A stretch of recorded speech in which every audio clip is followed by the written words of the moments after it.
Vamos dar início ao assunto de indutância. Essa é a parte 1 do tópico. A indutância de um sistema, geralmente composto por fios metálicos, é a reação à variação de fluxo de campo magnético em uma dada área, por exemplo, numa espira, quando há uma variação de corrente. Essa reação se dá na forma de uma Fem, uma força eletromotriz, e a magnitude dessa Fem é diretamente proporcional à taxa de variação temporal dessa corrente, que gera o fluxo de campo magnético variante. A constante de proporcionalidade entre a Fem e a taxa de variação da corrente é chamada de indutância do sistema ou do elemento indutivo. O entendimento da indutância é extremamente importante para o estudo e aplicação de elementos como antenas, linhas de transmissão, motores, geradores de energia, cabos coaxiais, filtros, solenoides e relés. Antes de iniciar o estudo propriamente dito de indutância, vamos precisar fazer uma revisão. Nesse vídeo, nós vamos fazer uma revisão de 4 tópicos. O primeiro deles é a lei de Biot-Savart. O segundo, nós vamos fazer uma revisão sobre fluxo magnético.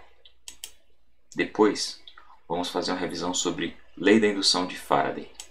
E, por fim, uma revisão da lei de Lenz. A lei de Biot-Savart permite que a gente possa calcular o campo magnético gerado por uma corrente que passa por um fio, levando em consideração tanto o módulo da corrente quanto todo o formato do fio pela qual essa corrente está passando. Considere uma corrente I que passa por um condutor.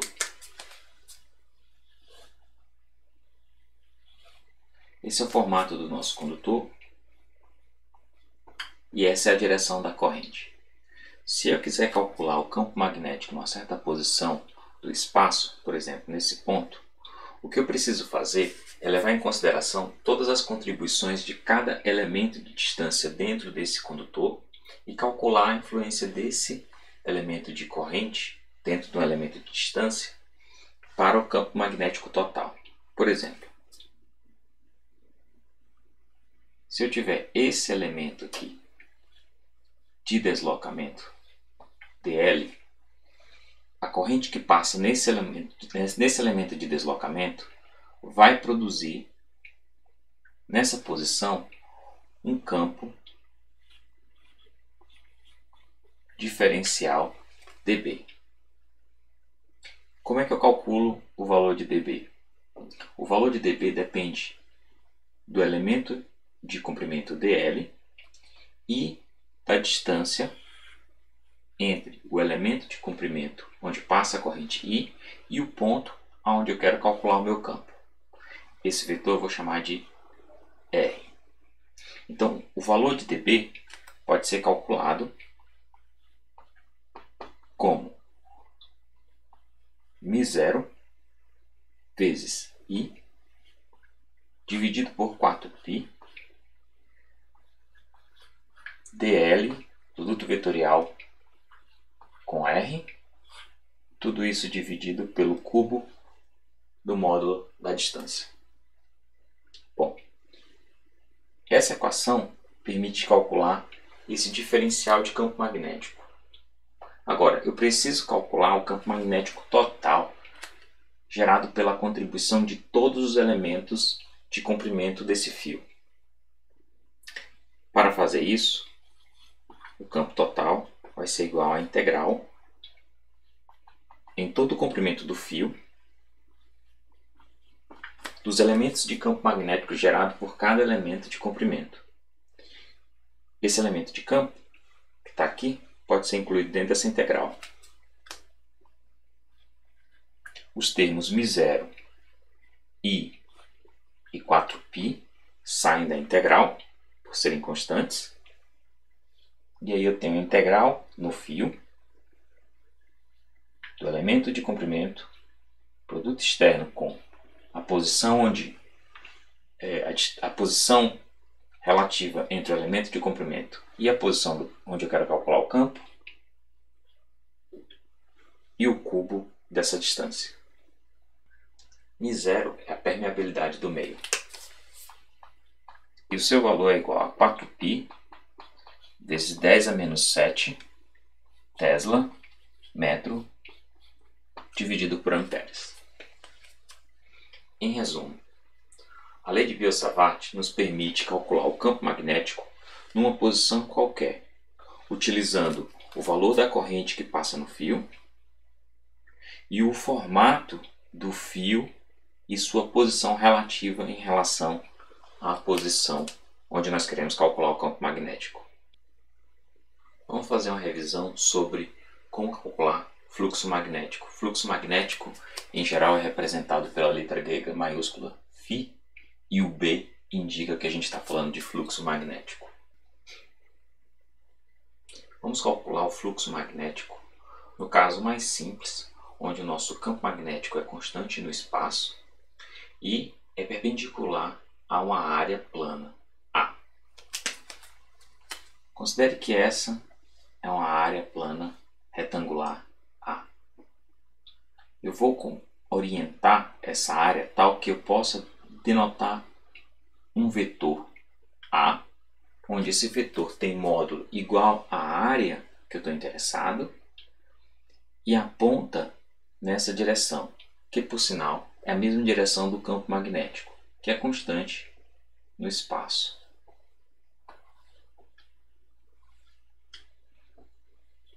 Esse é o meu vetor campo magnético. Então, nessa situação, o fluxo de campo magnético é igual ao módulo do vetor campo magnético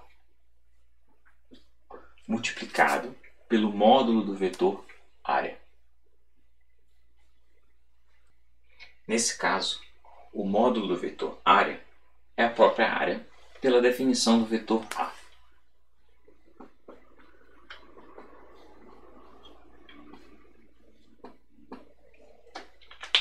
A unidade de medida de fluxo de campo magnético é o Weber.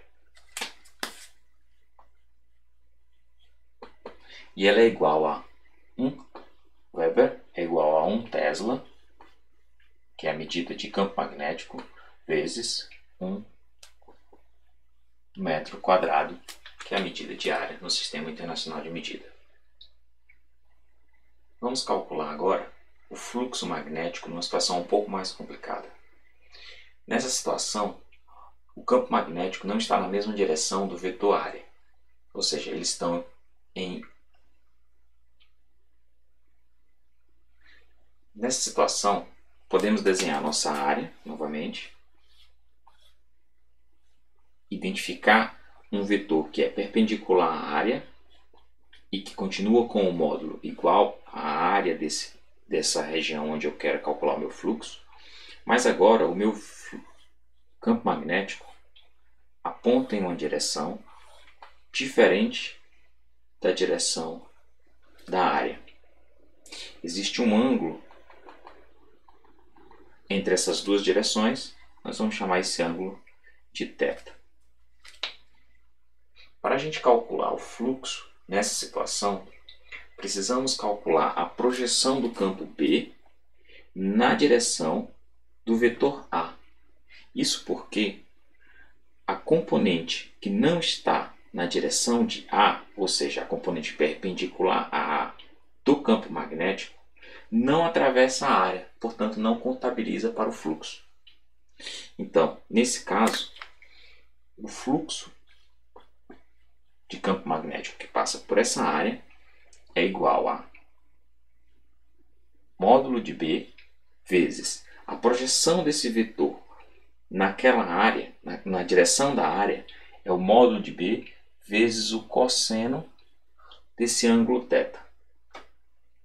E agora eu multiplico essa projeção pelo módulo de A. Lembrem, esse aqui é a projeção de B em A. Se você rearranjar essa equação, o que você vai perceber é que você pode escrever a seguinte equação: módulo de B, módulo de A, vezes o cosseno do ângulo θ. E aí você pode ir além e identificar essa equação como o produto escalar entre os vetores B e A.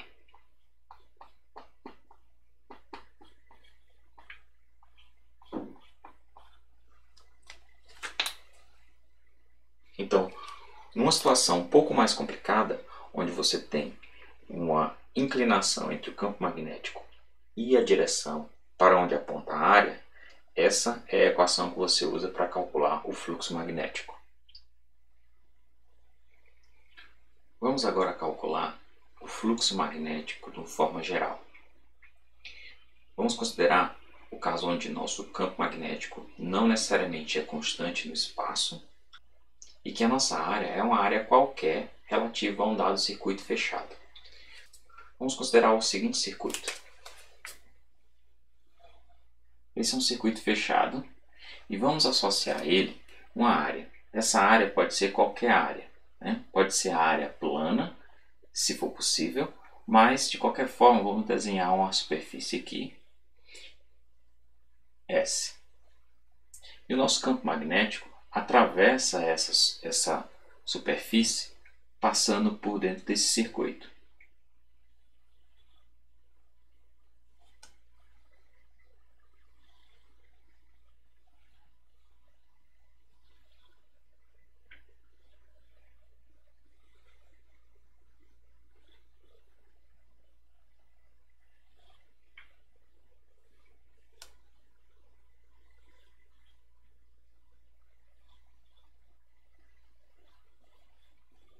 Essa é a representação do nosso campo magnético, B.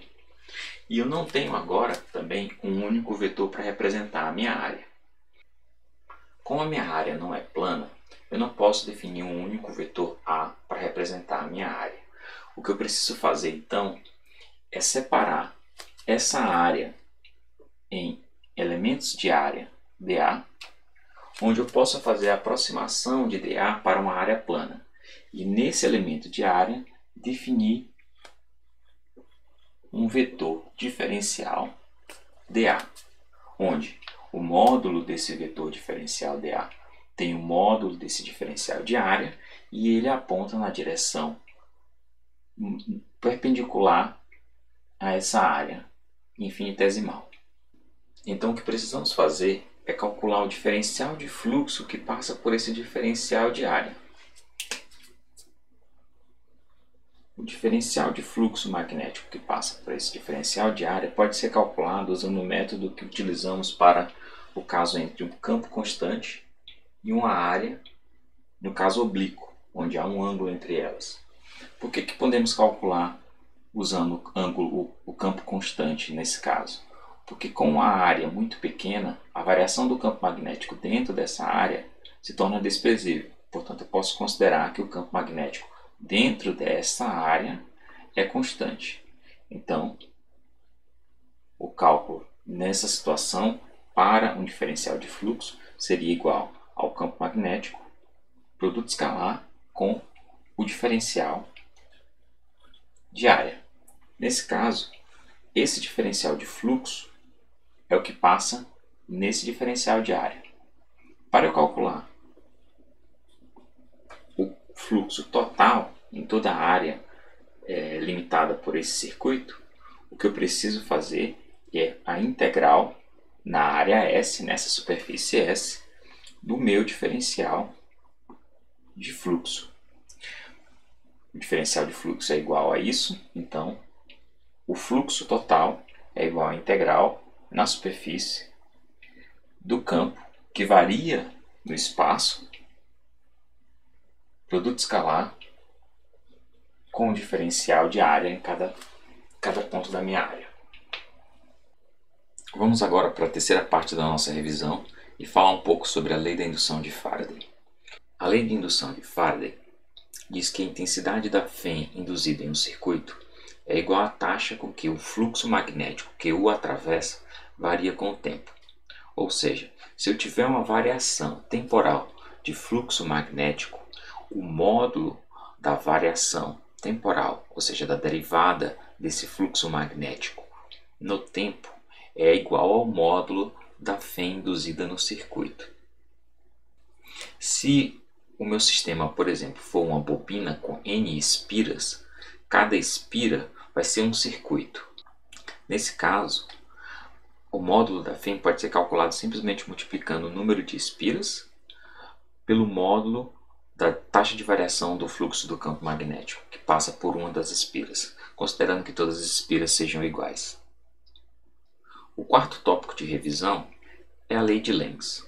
E a lei de Lenz, ela diz o seguinte: o fluxo de campo magnético devido à corrente induzida opõe-se à variação no fluxo que causa a corrente induzida. Vamos analisar dois aspectos da lei de Lenz. O primeiro é a própria lei. Ela diz o seguinte: se você tiver um circuito e por ele passa um fluxo magnético variante, nesse circuito vai ser gerada uma FEM, e essa FEM vai produzir uma corrente. Essa corrente induzida vai gerar um fluxo de campo magnético que se opõe à variação do fluxo que causou a corrente induzida. Essa é a lei de Lenz. Ela diz que se você tiver uma variação de um fluxo de um campo magnético num certo circuito, você vai ter uma geração de um novo fluxo de campo magnético que tende a se opor à variação do fluxo que causa a corrente induzida. O outro aspecto que a gente precisa avaliar da lei de Lenz é que ela nos permite calcular o sinal da equação da lei da indução de Faraday, que trata apenas dos módulos da FEM induzida e da variação temporal do campo magnético. Então, essa equação ela relaciona as magnitudes da FEM e da derivada do fluxo do campo magnético, mas ela não diz qual é a relação entre os sinais entre essas duas grandezas. Vamos agora usar a lei de Lenz para determinar o sinal entre a magnitude da FEM induzida e a taxa de variação do fluxo do campo magnético. A magnitude da FEM é igual à magnitude da variação temporal do fluxo magnético total no tempo, onde o fluxo magnético total é igual ao número de espiras vezes o fluxo magnético que passa por uma espira. Por simplicidade, vamos levar em consideração uma espira circular.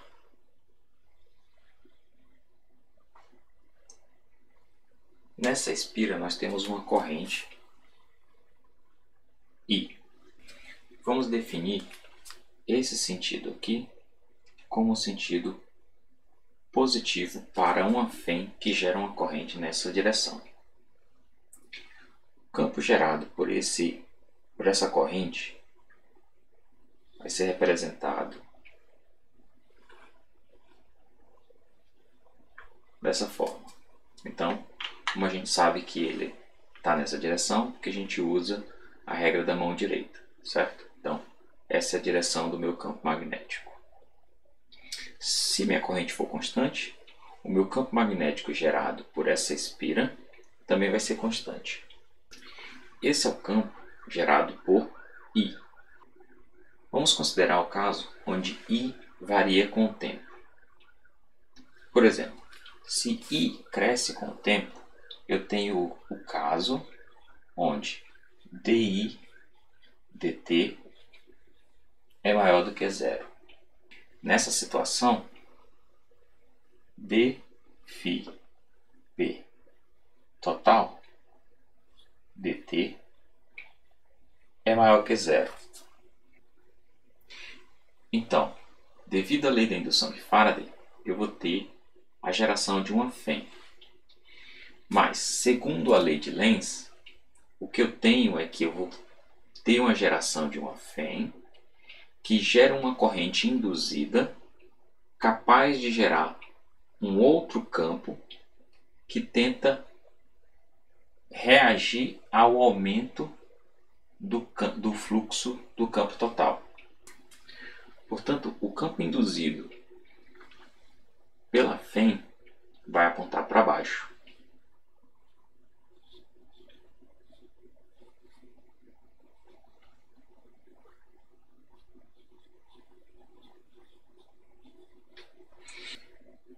Para ter um campo induzido para baixo, eu preciso ter uma corrente induzida nesse sentido. Né? Então, se eu usar a regra da mão direita, para ter um campo para baixo, eu preciso ter uma corrente nesse sentido. Uma corrente nesse sentido indica que a minha FEM é nesse sentido, que é contrário ao sentido positivo. Então, nesse caso, um DI/dt positivo que gera a taxa de variação do fluxo total positiva gera uma FEM negativa. Então, esse é uma situação. O outro caso ocorre quando DI/dt é menor do que zero, ou seja, a corrente está diminuindo. Se a corrente estiver diminuindo, o fluxo total também vai diminuir. Nesse caso, se o fluxo estiver diminuindo, a lei de Lenz diz que a FEM induzida vai gerar um campo magnético, agora no sentido para cima, para reagir à diminuição do campo original.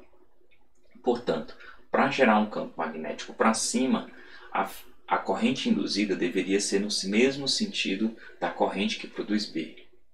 Nesse caso, para ter uma corrente no mesmo sentido da corrente original, a minha FEM também tem que ser positiva. Então, nesse caso, a FEM é positiva. Então, nos dois casos, o que acontece é que o sinal da FEM é o oposto do sinal da variação do fluxo do campo. Quando o fluxo do campo varia de forma positiva, ou seja, a taxa de variação do fluxo é positiva, a minha FEM induzida é negativa. Quando a taxa de variação do fluxo é negativa, a minha FEM é positiva. E isso nos faz concluir que o sinal entre essas relações é um sinal negativo, de tal forma que eu posso escrever a equação final como a FEM induzida é igual a menos a taxa de variação do fluxo de campo magnético total no tempo.